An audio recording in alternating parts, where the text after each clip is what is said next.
નમસ્કાર, આપ જોઈ રહ્યા છો નેશન પ્લસ ન્યૂઝ. હું છું આપની સાથે હિરલ પંડ્યા. વિશ્વ હિન્દુ પરિષદના આંતરરાષ્ટ્રીય પ્રમુખ આલોક કુમાર હાલ ગુજરાતના પ્રવાસી છે. પોતાની આ મુલાકાત દરમિયાન વડોદરામાં તેઓએ જાણીતા સંત પરમ પૂજ્ય 108 શ્રી પંકજ કુમારજી મહારાજ સાથે ખાસ મુલાકાત અને ગોષ્ઠી કરી હતી, જેમાં હિન્દુ ધર્મના ઉત્થાનને લઈને કેટલાક ખૂબ જ મહત્વના અને આકરા મુદ્દાઓ પર ચર્ચા કરવામાં આવી હતી. ગુજરાતની મુલાકાતે આવેલા વિશ્વ હિન્દુ પરિષદના આંતરરાષ્ટ્રીય પ્રમુખ આલોક કુમાર દક્ષિણ ગુજરાતના વલસાડ, સુરત અને ભરૂચ જિલ્લાઓમાં સાધુ સંતો સાથે મુલાકાત કર્યા બાદ વડોદરા ખાતે આવી પહોંચ્યા હતા. વડોદરામાં તેઓએ જાણીતા સંત પરમ પૂજ્ય 108 શ્રી પંકજ કુમારજી મહારાજ સાથે ખાસ મુલાકાત અને ગોષ્ઠી કરી હતી, જેમાં હિન્દુ ધર્મના ઉત્થાનને લઈને કેટલાક ખૂબ જ મહત્વના અને આકરા મુદ્દાઓ પર ચર્ચા થઈ હતી. વડોદરામાં યોજાયેલી આ ખાસ બેઠક આગામી સમયમાં હિન્દુ સંગઠનોની દિશા નક્કી કરવા માટે ખૂબ જ મહત્વની માનવામાં આવી રહી છે.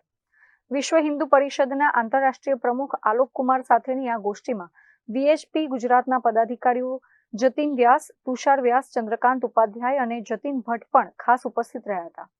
આ બેઠક દરમિયાન પરમ પૂજ્ય પંકજ કુમારજી મહારાજે હિન્દુ સમાજની વર્તમાન સ્થિતિ અંગે એક અત્યંત ગંભીર ચિંતન રજૂ કર્યું હતું. તેઓએ અન્ય સમુદાયોનું ઉદાહરણ આપતા સ્પષ્ટ શબ્દોમાં જણાવ્યું છે કે જ્યારે કુરાન કે અન્ય ધર્મ અંગે કોઈ ખરાબ ટિપ્પણી થાય છે ત્યારે સંબંધિત સમુદાય ખૂબ જ ઝડપથી રિએક્શન આપે છે, પરંતુ તેની સામે જ્યારે હિન્દુ ધર્મ, દેવી દેવતાઓ કે સનાતન પરંપરા અંગે કોઈ અપમાનજનક ટિપ્પણી કરવામાં આવે છે ત્યારે હિન્દુ સમુદાય તરફથી આવું ત્વરિત અને મજબૂત રિએક્શન જોવા મળતું નથી. ધર્મ રક્ષા માટે હિન્દુઓએ આ નિષ્ક્રિયતા છોડવી પડશે. આ ચર્ચા વિચારણા દરમિયાન પૂજ્ય પંકજ કુમારજી મહારાજે દેશમાં ગૌવંશની સુરક્ષા અને સનાતન સંસ્કૃતિના સન્માન માટે ગૌ માતાને સત્તાવાર રીતે રાષ્ટ્રમાતા જાહેર કરવામાં આવે તેવી ભારપૂર્વક રજૂઆત કરી હતી. हमारे सनातन वैदिक धर्म पे कोई किसी भी प्रकार से कहीं पे भी अगर प्रहार हो रहा हो या मंदिरों की तोड़फोड़ हो रही है या अपमान किया जा रहा हो, कुछ भी हुआ तो उसका रिएक्शन हम लोग बहुत लेट थे. अगर कुरान के बारे में कोई कुछ बोल रहा है या कुछ किसी ने अल्लाह के बारे में कुछ बोल दिया तो तुरंत उसका रिएक्शन आता है.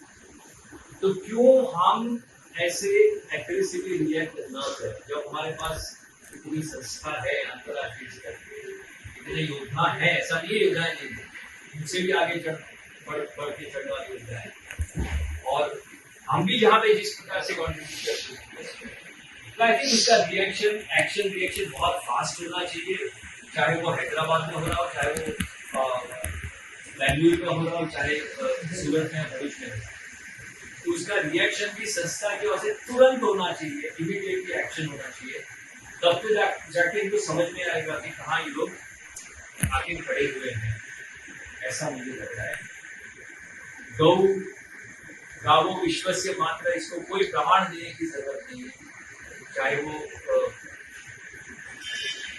प्रधानमंत्री श्री हो, माननीय प्रधानमंत्री श्री हो या भारतीय जनता पार्टी की सरकार हो या कोई, लेकिन उसको प्रमाण देने की जरूरत नहीं है. गौ माता है राष्ट्र माता ऑफिशियली डिक्लेयर होनी चाहिए, वो क्यों नहीं होगी? एक तो ये प्रश्न है. उसको हम सब साथ में मिलकर क्या और आगे किस तरीके से बढ़ाया जाए, किस तरीके से किया जाए, ये भी एक बहुत बड़ी चर्चा है. इसमें तो हम एक्सेप्ट करते हैं, बोलते हैं भाषणों में कि गाँव विश्व से मत गाय सबकी बात है.